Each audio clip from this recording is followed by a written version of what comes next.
इन दिनों कर्नाटक भर में all India Muslim personal law board के इजलास के चर्चे।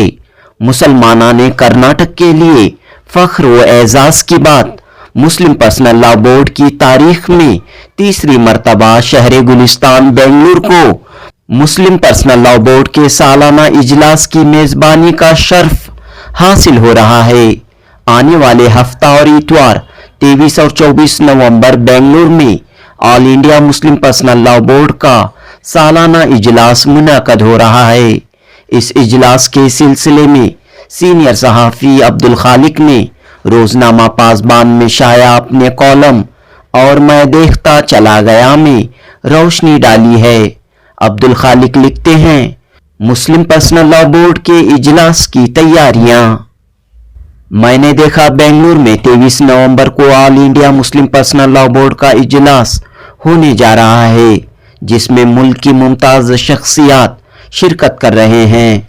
दूसरे दिन 24 नवंबर को जलसा आम होने जा रहा है, जिसमें लाखों अफराद की शिरकत मुतवक्को है। 2 दिन के दोनों इजलास की तैयारियों के लिए अलग अलग कमेटियां तश्कील दी गई हैं।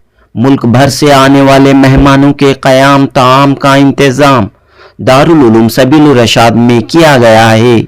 23 नवंबर की सुबह से शाम तक बोर्ड का इजलास सबील रशाद के इहाते में मौजूद ऐवान अबू सऊद अहमद हॉल में होगा। इस हॉल में खुसूसी इंतजामात किए गए हैं।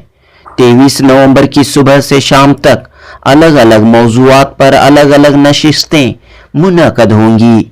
इजलास का अहम मौजू वक्फ तरमीमी बिल होगा।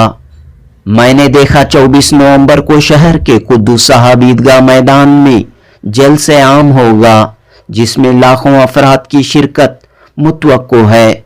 इस जलसे में पर्सनल लॉ बोर्ड में लिए गए फैसलों का ऐलान होगा और इस मामले में उम्मत मुस्लिमा को क्या करना है और उम्मत की क्या जिम्मेदारी होनी चाहिए, बोर्ड की तरफ से पैगाम दिया जाएगा। इस इजलास से पहले कुद्दूस साहब ईदगाह में 20 नवंबर को खवातीन का इजलास होगा। इसमें कसीर तादाद में खवातीन जमा होने का इम्कान है।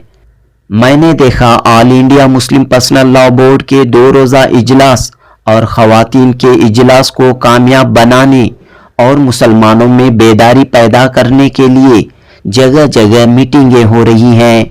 खवातीन के जोड़ भी हो रहे हैं। इन मीटिंगों में मुसलमानों को बड़ी तादाद में जलसों में शिरकत की दावत दी जा रही है। जलसे आम में बड़ी तादाद में लोगों की शिरकत के इम्कान दिखाई दे रहे हैं। निगरानी के लिए अलग अलग कमेटियां बनाई गई हैं। जिम्मेदारों ने पुलिस कमिश्नर से मुलाकात करके सेफ्टी और सिक्योरिटी फराहम करने के लिए पुलिस की भी मदद तलब की है। मैंने देखा मुस्लिम पर्सनल लॉ बोर्ड के इजलास और जलसे आम में मौजूए बहस वक्फ बिल होगा, लेकिन आज भी मुसलमानों की एक बड़ी तादाद खुसूसन नौजवान इस वक्फ बिल से नावाकिफ हैं। इनको औकाफ से मुताल्लिक जानकारी फराहम करने की ज़रूरत है।